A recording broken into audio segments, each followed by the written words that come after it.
अमर शहीद किशोर सिंह जी, जिन्होंने भारत पाकिस्तान की लड़ाई के अंदर अपने प्राण न्यौछावर करके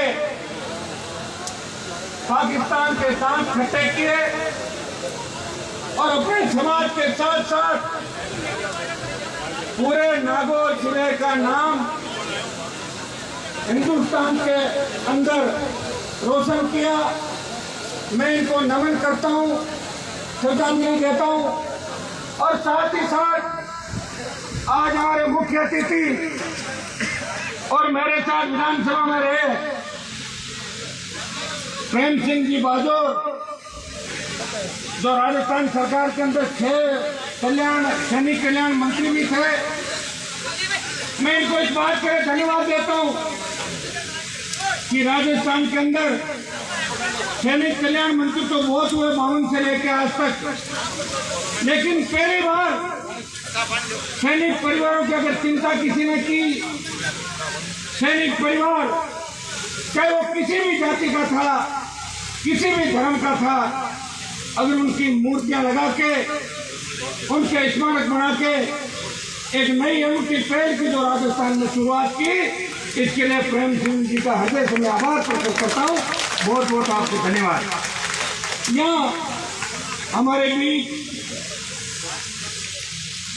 दिल्ली सरकार के पूर्व केंद्र के मंत्री सियाज चौधरी साहब, छोटे भाई और लाडनू के नौजवान विधायक मुकेश भाकर जी, पूर्व विधायक मनोज सिंह जी, पूर्व प्रधान प्रताप सिंह जी, पूर्व प्रधान भगवान जी, चेयरमैन साहब रावत खान जी, प्रधान हनुमान जी काछनिया जी, सम्मानित मंच, उपस्थित मौजूद बुजुर्गों, नौजवान साथियों और हजारों की तादाद के अंदर उपस्थित माताओं, बहनों और छोटे भाइयों, ऐसा लग रहा है जैसे बहुत बड़ा मेला यहाँ पे भरा है। मुझे इस बात की भी खुशी है, मैं पहले भी जानता था और आज साक्षात मूर्ति अनावरण के बाद दर्शन किए, साधक के बाद ये जूझार जी महाराज के नाम से भी प्रख्यात हुए और आज बड़ा पर्चा इनके इस इलाके के अंदर है। मैं पुनः इनको नमन करता हूँ और एक ही विश्वास आपको दिलाता हूँ कि जिले के विकास के लिए, शहीद परिवारों के लिए, अक्सर जो भी उनके परिवारों की समस्याएं होती है उनके लिए हम हमेशा कॉलेज विश्वविद्यालय से लेकर विधानसभा और लोकसभा के अंदर जहाँ भी आवश्यकता पड़ती है, हम शहीदों के परिवारों को जो आज भी कई जगह उनको सरकारी सुविधाएं नहीं मिलती, आज भी कई गांव ऐसे राजस्थान के अंदर, कई शहर ऐसे जहाँ साधक देने के बाद भी उन गांवों के अंदर शहीद की अमिट स्मृति नजर नहीं आती। तो भाइयों, आप एमएलए साहब भी बैठे हैं, हमारे नागौर जिले के अंदर जितने भी शहीद हुए, करीब करीब शहीदों के नाम से वहाँ के स्कूल का नामकरण और कई सरकारी कार्यों का नामकरण भी हुए, कई चौराहे भी बने, कई जगह मूर्तियां भी लगी और जब बाकी बचे हुए इलाके या बचे हुए जो शहीद हैं, जिनके गांव, जिस गांव के अंदर उन्होंने जन्म लेके उस गांव और समाज का नाम रोशन किया, अगर स्कूल का नामकरण बाकी रहा तो यहाँ का भी आप सब लोग देखें, हम मिलकर शहीद को सच्ची श्रद्धांजलि देने का प्रयास करेंगे, हमेशा साथ खड़े मिलेंगे। ये मैं विश्वास दिलाना आज आपके बीच आया हूँ। मुझे टेलीफोन पे इतना मिली कि हनुमान जी आपको आना है, लोकसभा चल रही थी, फिर भी मैंने कहा कि लाडनू के लोगों का बड़ा समय लोकसभा चुनाव के अंदर भी रहा और आपने भारी बहुमत से मुझे आगे निकाला। लोकसभा चुनाव के बाद हर गांव के अंदर वापिस नहीं आ पाया। कोरोना काल के अंदर पूरी दुनिया के अंदर तबाही मच गई थी। कई हमारे नौजवान भाई, कई नेता, कई अभिनेता, कई कोरोना वॉरियर दुनिया छोड़ के चले गए। ऐसी महामारी हमने तो हमारे जीवन के अंदर पहली बार देखी ऑक्सीजन के लिए लोग दम तोड़ रहे थे। रेमडेसिविर और वेंटिलेटर के नाम पर बड़ी लूट मची हुई थी। भाइयों, प्रयास किया लेकिन जिंदगी नहीं बचा सके। और ये दुर्भाग्य है कि पहली लहर के अंदर हिंदुस्तान के अंदर जो तबाही नहीं मची, वो दूसरी लहर के अंदर हिंदुस्तान में सबसे बड़ी तबाही और बर्बादी कोरोना काल के अंदर हुई। मैं धन्यवाद दूंगा मेरे राजस्थान के उन प्रवासी भाइयों का। 3-4 दिन पहले मैं मद्रास के अंदर था, मुझे वहाँ के राजस्थानी प्रवासी भाई मिले। यहाँ तो हम जाति आधार पर भी बढ़ जाते हैं, यहाँ तो हम किसी चीज को अपनी जाति, कुटुंब और गोद का लेकर बैठ जाते हैं, लेकिन वो स्टेट से बाहर जाते हैं सब एक ही बात करते हैं, हम सब राजस्थानी हैं। और विदेश जाते हैं हम कहते हैं हम सब हिंदुस्तानी।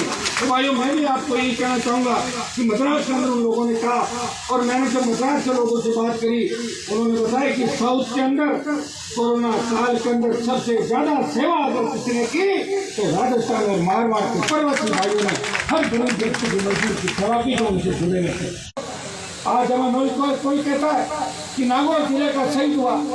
भाइयों, 62-65 की लड़ाई के अंदर हमारे बहुत से नौजवानों ने शहादत दी। राजपूत रेजिमेंट, जाट रेजिमेंट और राजपूताना राइफल के वीरता के पीछे हर जगह सुनाई देते इतिहास के अंदर हमें छाप छोड़ गए। हम मजबूत हैं, मार्शल है, तो मार्शल कई बार आपस में लड़ भी लेता है लेकिन समझ के साथ आगे बढ़ता है।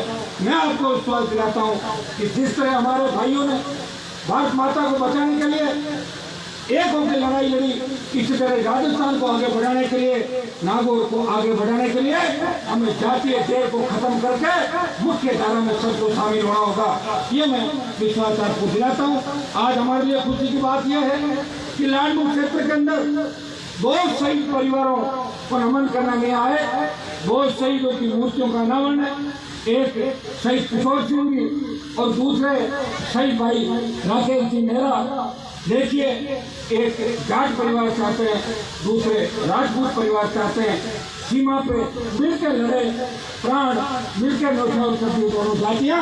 तो राजस्थान के अंदर भी हमें मिलकर राजनीतिक रूप में आगे बढ़ना होगा। ये संदेश मैं आपको देने के लिए आज आया हूँ। भाइयों, मैं लोकसभा के अंदर 2 साल हो गए, प्रयास किया कि हमारे नागौर कैसे आगे बढ़े, कोशिश कर रहा हूँ। नागौर के अंदर नए केंद्रीय विद्यालय खोले, सेना भर्ती चली गई थी, मैं खींच के वापस ले आया। कभी किसी रेल का नामकरण चेंज हो गया, वो वापस कराया।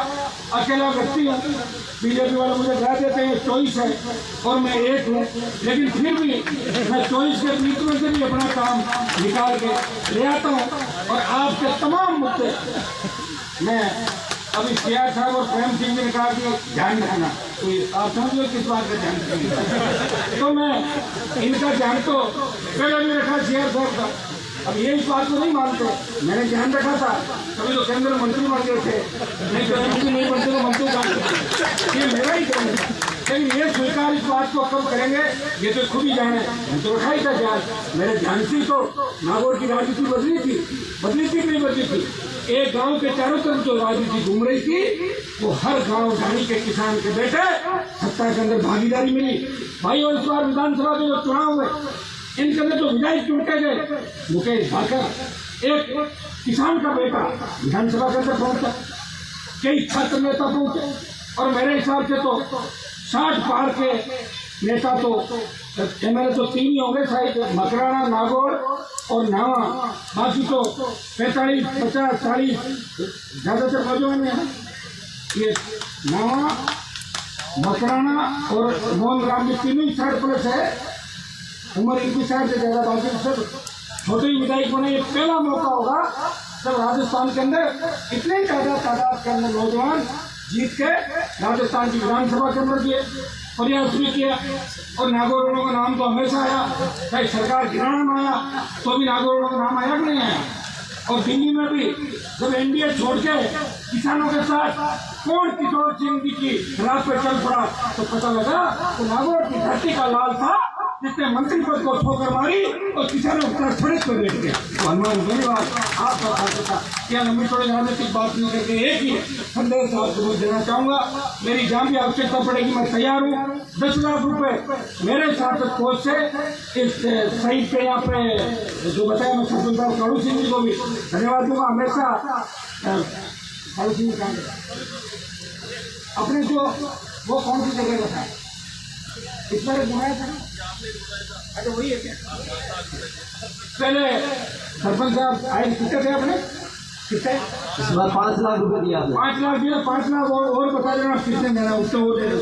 हाँ बता दो ना कितने। अच्छा देखिए सामुदायिक भवन हेतु सरपंच साहब ने लिखा है तो 10 लाख रुपए सामुदायिक भवन हेतु। और छोटे भाई मुकेश भाकर को भी कहूँगा ये यहाँ के मेजबानी कर रहे हैं अध्यक्षता कर रहे हैं इनका इलाका है। हम तो यहाँ आज मेहमान के तौर पर आए आज इस कार्यक्रम के अंदर। तो ये भी पूरा MLA कोष का पैसा यहाँ देंगे और जब तक कार्यक्रम खत्म नहीं होगा तब तक यही रहेंगे। आपकी ड्यूटी लगा दी यहाँ रहोगे आप। और मुझे किशनगढ़ से जहाज पकड़ कर दिल्ली जाना है। वैसे लोकसभा स्थित हो गई। मैं जैसे ही आया मेरे को समाचार मिला कि हाउस उठ गया। मैंने कहा वो तो उठना ही था। मैं जब नहीं होता हाउस कैसे रहेगा। मैं यहाँ आया और हाउस उठ गया। लेकिन मैं वापिस जाऊँगा तो छोटे मोटे जो काम है उनको करवाने का प्रयास करूँगा। वैसे दिल्ली वालों की नजरें मेरे ऊपर ठंडी नहीं है लेकिन मैं लड़के संघर्ष करके भी आपके लिए अंतिम दम तक लड़ाई लड़ूंगा प्रयास करूँगा। नागौर के अंदर शिक्षा में आप आगे कैसे बढ़ो। नहर का पानी गांव गांव ढाणी ढाणी कैसे पहुंचे। सड़कें कैसे बने। हमारी प्रधानमंत्री ग्राम सड़क योजना की सड़कें भी दिल्ली के अंदर तक गई। उसमें चूक हमसे हुई थी पहले लेकिन मैं आपको भरोसा दिलाता हूँ जितनी सड़कें अटकी है उनसे 1.5 गुना सड़कें प्रधानमंत्री ग्राम सड़क योजना में इंसान के अंदर मिला के हम वहाँ से लेके आएंगे। ये भरोसा मैं आपको दिलाता हूँ। बहुत बहुत आपको धन्यवाद। जय हिंद। मुझे जल्दी है इसलिए मुझे जाना है। धन्यवाद। जय हिंद।